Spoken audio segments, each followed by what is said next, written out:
Hey, well, alrighty then. It is Curious Cat Show.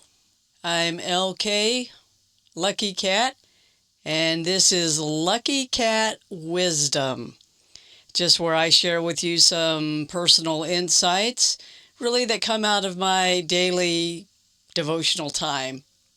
Say, I want to talk to you this morning.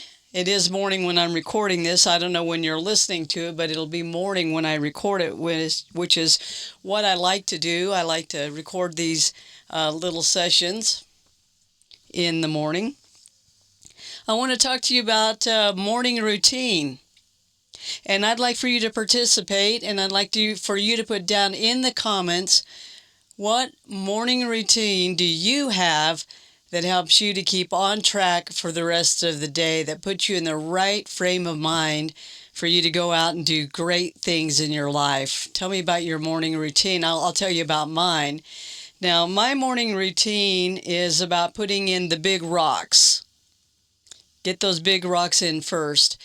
I'm pretty sure we have probably all heard of the example of the glass mason jar. Let's imagine a really big one. This jar that you have, and you also have some big rocks and some stones and some pebbles and some sand and water that's all got to go inside of that jar. Now, the key to making everything fit, from the big rocks to the stones to the pebbles to the sand to the water, is getting the big rocks in first. Make sure you get the big rocks in first. And so that's what I want to talk to you about right now, is just what are those big rocks that I personally want to make sure I get in my jar first. And of course, the jar being my day ahead. What do I want to make sure I get in first? And so here's a couple of my priorities. Number one is meditation. Now, a lot of times I just do my meditation while I'm still in bed and laying down. Now, a lot of folks, they get up and they sit up straight and they do their meditation, which is probably a better way to do it. But I still meditate when I'm still laying in bed before I even get out of bed. So meditation. And then once I complete that meditation, I get up, I make my bed, and then I take out my yoga mat and I do stretching. And I stretch for 10, 15, 20 minutes just to kind of get warmed up. And the next thing I do is I go walking. Now, if the weather is good and I can walk outside, I prefer to go and walk outside. But I've had times where the weather isn't good and I have to walk indoors, and so I have a walking pad that's stored underneath my bed that I can roll out and walk on for 10, 15 minutes. And so those are the big rocks that I like to put in: meditation, stretching, walking. After that, it's, take a shower, eat my breakfast, and then do my devotional time, which what includes that time in the morning is reading.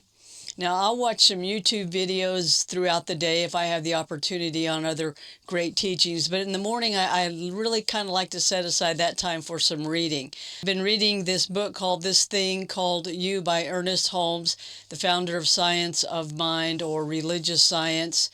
And I've taken just a little bit at a time. I'm not rushing through this book at all. In fact, I only read a couple of paragraphs, and that's enough, because part of what I do in my morning devotion is reading and journaling and contemplative prayer, where I contemplate and think about what I've just read. So I do want to read for you this morning out of This Thing Called You, Chapter 5. I'm only on page 37.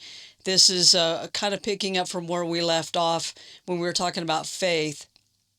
And the last line I believe that I read last time we were together was, "Change your belief and you change your world." Ernest Holmes says, "Don't let anyone tell you this isn't true. Those who have used it in the right way have proven it to be true. Those who have not tried it know nothing about it. Don't argue with them. Let them alone." I think anyone who's been on this path understands exactly what Ernest Holmes is talking about. if you've tried it and done it correctly, you've proven it. You don't have to argue with anyone about it. He goes on to say, the answers to your problems lie not in God's willingness, but in your ability to believe. Certain statements repeated over and over help you to believe. Gradually, these statements sink into consciousness, changing your mental reactions from negative to positive. And this is really on the mental level. So I just want to address that for a minute.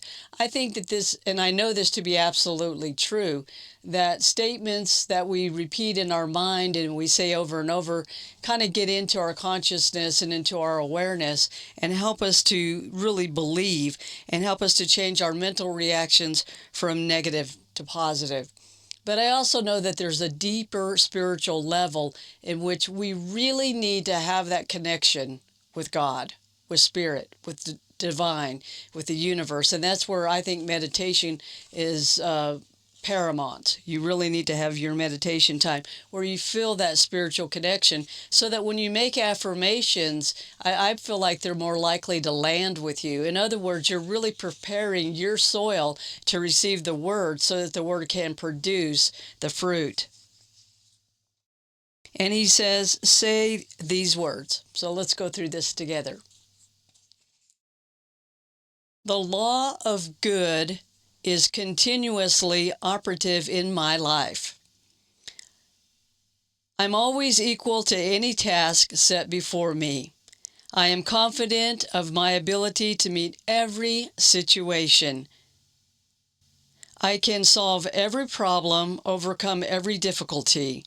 Realizing that Spirit knows no obstruction, I have implicit confidence in its ability to operate through me always and under every situation.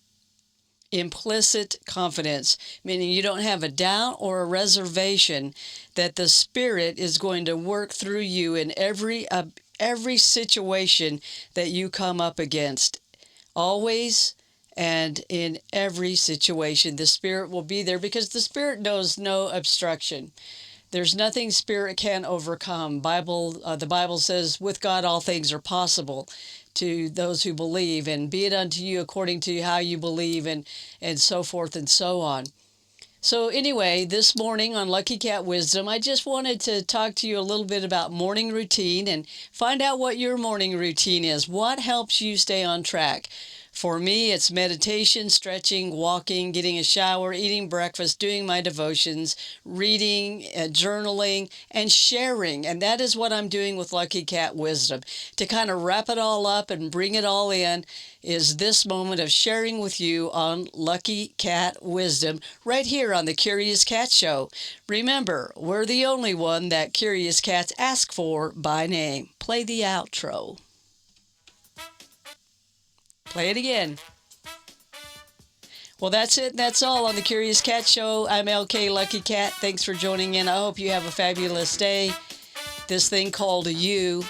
You are wonderful, magnificent, and marvelous. We'll see you. Bye-bye.